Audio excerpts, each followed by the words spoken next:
We can all remember our feelings 우리는 어린아이가 울면서 도움을 구하러 오면 어떤 감정이 생기는지를 경험상 잘 압니다. 사람이 충만하신 하나님 아버지께서 그런 감정을 우리에게 주셔서 그분의 자녀를 돕도록 하신 것입니다. 제가 아이들을 보호하고 그들의 복지를 위해 무언가를 해야 할 책임에 대해 말씀드릴 때 그러한 감정을 떠올려 보시기 바랍니다. 저는 구원의 계획을 포함하여 예수 그리스도 복음의 관점에서 말씀드리겠습니다. 그렇게 하는 것이 제 부름입니다. 현지에 있는 교회 지도자들에게는 와드나 스테이크와 같은 한 단위 조직을 돌볼 책임이 있지만 사도에게는 전 세계를 대상으로 증거할 책임이 있습니다. 모든 나라와 인종, 신조와 상관없이 모든 아이들은 하나님의 자녀입니다. 다른 교회 지도자들처럼 정치나 공공정책에 관해 말씀드리는 것은 아니지만 아이들의 복지에 대해 이야기를 하자면 당연히 국민이나 공무원, 민간기관 종사자들이 내리는 선택에 따른 결과에 대해 이야기하지 않을 수 없습니다. 우리는 모두 서로 사랑하고 돌보라는, 특히 약하고 방어 능력이 없는 이들에게 그렇게 하라는 구주의 명령을 따라야 합니다. 아이들은 매우 연약합니다. 아이들은 자신을 보호하거나 부양할 힘이 거의 또는 아예 없으며 자신의 복지에 매우 중요한 것들에도 거의 영향을 미치지 못합니다. 그래서 아이들을 대신해 목소리를 높일 사람들이 필요하며 성인들의 이기적인 이익에 앞서 아이들의 복지를 우선시할 의사 결정자들이 필요합니다. 세계적으로 성인들의 사악한 범죄와 이기심에 희생되는 수많은 아이들을 보면 너무나 충격적입니다. 전쟁에 휘말린 일부 국가에서는 아이들이 유괴되어 교정국들 사이에서 군인으로 싸웁니다. 국제연합 보고서에 따르면 해마다 매춘과 외설물로 200만 명 이상의 어린이들이 희생되는 것으로 추정됩니다. 구원의 계획이라는 관점에서 보면 아이들에 대한 가장 심각한 학대는 바로 그들의 출생을 거부하는 것입니다. 이것은 세계적인 추세입니다. 미국 내 출생률은 25년 만에 사상 최저이며 대부분 유럽과 아시아 국가들의 출생률은 여러 해 동안 감소 추세입니다. 이것은 비단 종교적 문제가 아닙니다.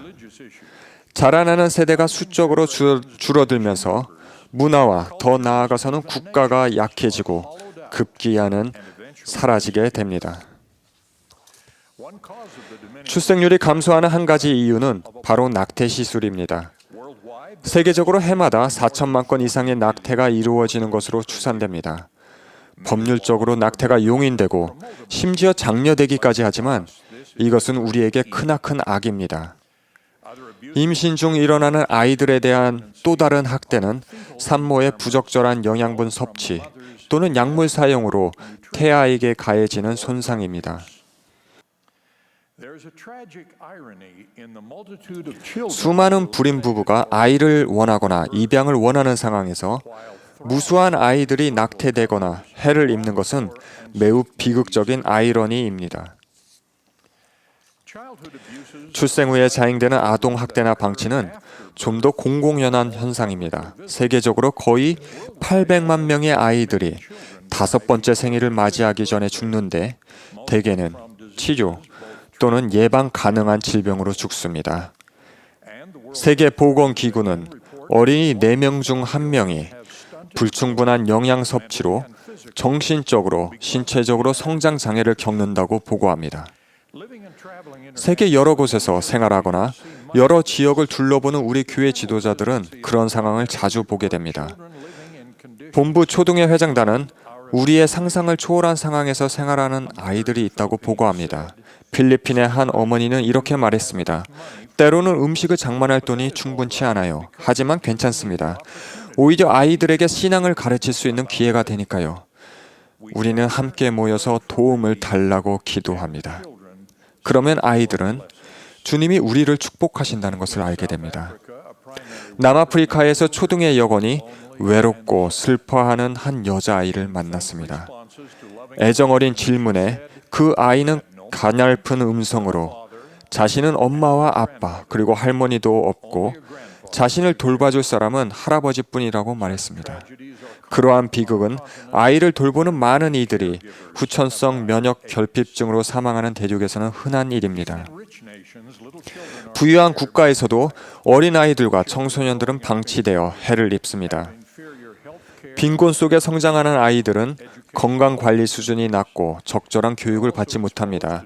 또한 물리적, 문화적 주변 환경에서 여러 위험에 노출되는데 심지어 이런 일은 부모의 방치 때문에 생기곤 합니다. 제프리 R. 홀런드 장로님은 최근에 한 후기 성도 경찰관이 경험한 일화를 이야기해 주셨습니다.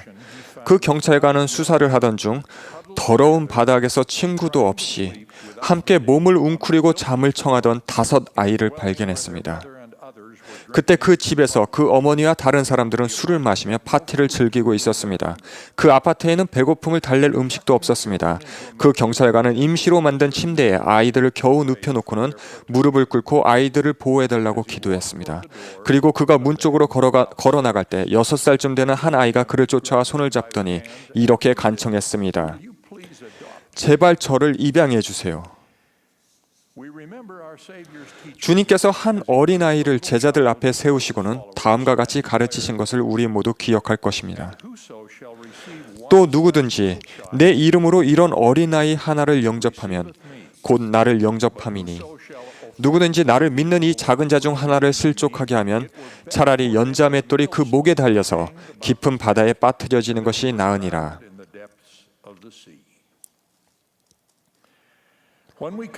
아이들이 보호를 받아야 하는 위험들에 대해 생각할 때 우리는 정신적 학대에 대해서도 고려해야 합니다. 어린이나 청소년의 자존감을 무너뜨리거나 위협하거나 구족감을 주는 부모나 그들을 돌보는 사람 또는 교사나 또래 친구들은 그들에게 물리적 상처보다 더 영속적인 상처를 입힐 수 있습니다. 어린이나 청소년을 무가치하거나 사랑받지 못하거나 쓸모없는 존재로 느끼게 하는 것은 그들의 정서적 복지와 성장에 심각하고도 지속적인 상처를 입힐 수 있습니다.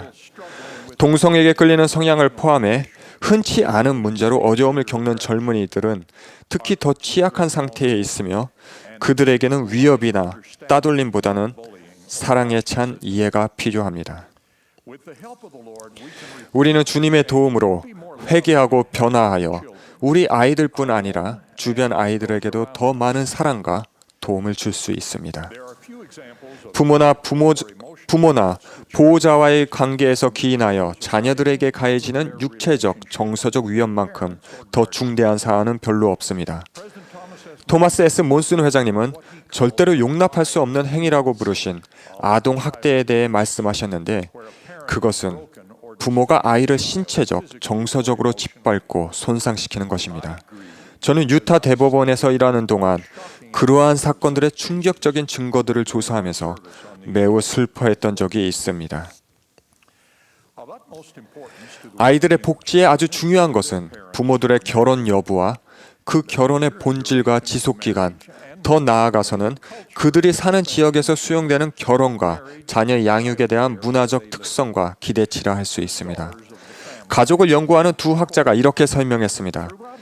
역사적으로 볼 때 결혼은 우선 그 무엇보다도 출산과 자녀 양육을 위한 제도였습니다. 결혼은 아버지를 자녀들의 어머니에게 결속시킴으로써 아버지를 자녀들과 이어주는 문화적 결속 장치를 제공해 주었습니다. 그러나 근래에는 아이들이 그러한 주된 위치에서 점점 더 밀려나고 있습니다. 하버드 법학과의 한 교수는 결혼과 이혼에 대한 현행법과 그 경향에 대해 이렇게 설명했습니다. 결혼에 대한 현재의 미국 풍조는 법률과 매우 인기 있는 문학 작품에 잘 드러나 있습니다.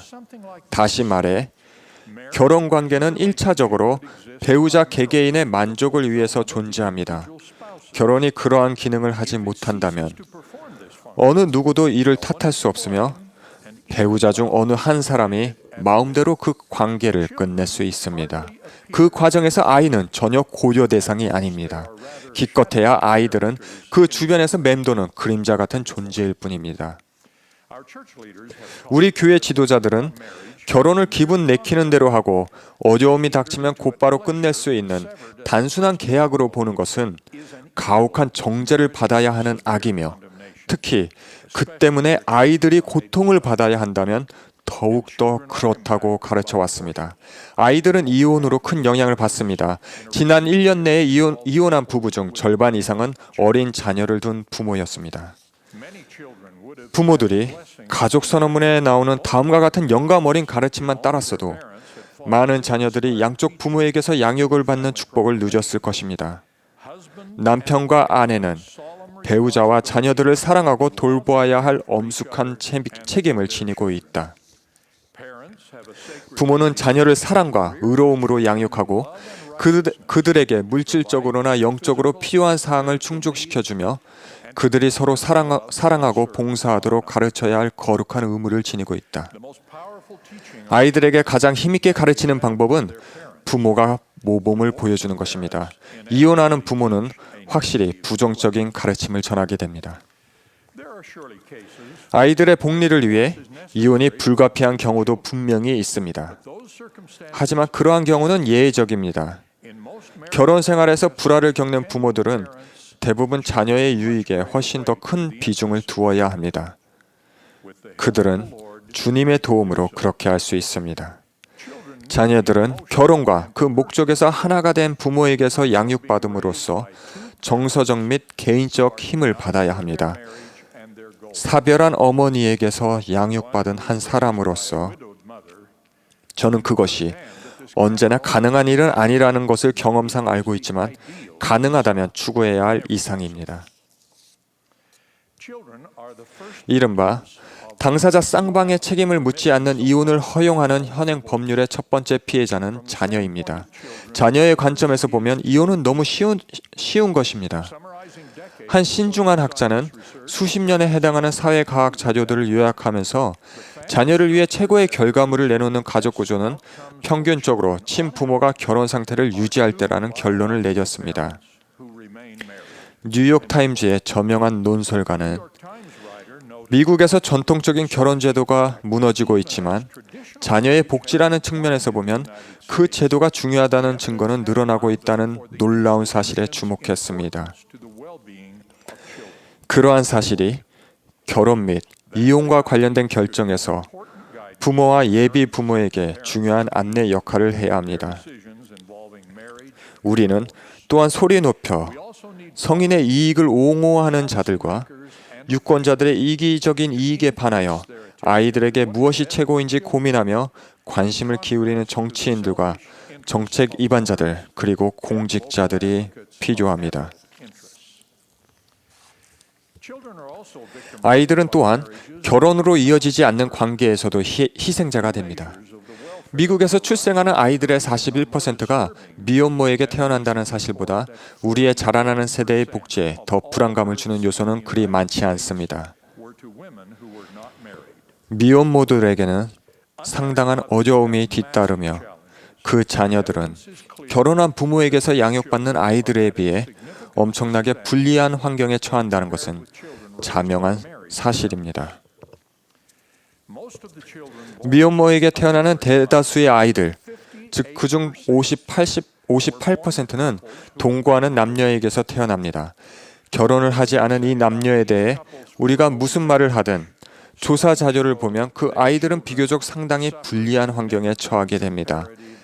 아이들에게는 비교적 안정적인 결혼 관계가 중요한 요소입니다. 동성 부부에게서 양육받는 아이들도 마찬가지로 불리한 환경에 처한다고 여겨야 합니다. 사회과학 자료를 보면 이것이 아이들에게 미치는 장기적인 영향에 대해 의견이 분분하고 정치적으로도 쟁점이 되고 있는데, 특히 뉴욕타임즈의 한 논설가는 동성 결혼이 사회적 실험 단계에 있으며 따라서 다른 대부분의 실험들과 마찬가지로 그 결과를 이해하는 데에는 시간이 걸린다고 말했습니다. 저는 전 세계에 있는 아이들을 대신해 이 말씀을 전합니다. 이러한 예들 중 몇 가지는 받아들이지 않을 분들도 있겠지만 그래도 우리의 아이들, 이 자라나는 세대의 복지와 미래를 위해 관심을 높여야 한다는 우리의 단합된 청원에 등을 돌려서는 안 되겠습니다. 우리는 하나님의 자녀들에 대해 이야기하는 것이며 그분의 강력한 도움으로 그들을 돕기 위해 더 많은 것을 할 수 있습니다. 그러한 간청의 일환으로 특별히 아이들의 복지를 위해 저는 후기 성도뿐만 아니라 다른 종교를 지닌 분들, 그리고 올바른 가치 체계가 있어 자신보다는 다른 사람의 필요사항을 먼저 생각할 수 있는 사람들에게 말씀을 드립니다. 종교인들도 또한 순수한 어린이들이 겸손함과 가르침을 잘 받아들이는 면에서 우리의 역할 모델이라는 구주의 신약 전서상의 가르침을 잘 알고 계실 것입니다. 진실로 너희에게 이르노니 너희가 돌이켜 어린아이들과 같이 되지 아니하면 결단코 천국에 들어가지 못하리라. 그러므로 누구든지 이 어린아이와 같이 자기를 낮추는 사람이 천국에서 큰 자니라. 우리는 몰몬경에서 부활하신 구주께서 니파인들을 가르치신 내용, 즉 회개하고 침례를 받아 어린아이와 같이 되어야 하며 그렇게 하지 않을 경우 하나님의 왕국을 상속받을 수 없다는 가르침을 볼 수 있습니다. 우리가 어린아이들처럼 자신을 낮추고 그들에게 보호의 손길을 내밀 수 있기를 기도합니다. 어린아이들은 우리와 우리 교회 그리고 우리 각 나라의 미래이기 때문입니다. 예수 그리스도의 이름으로 전합니다. 아멘.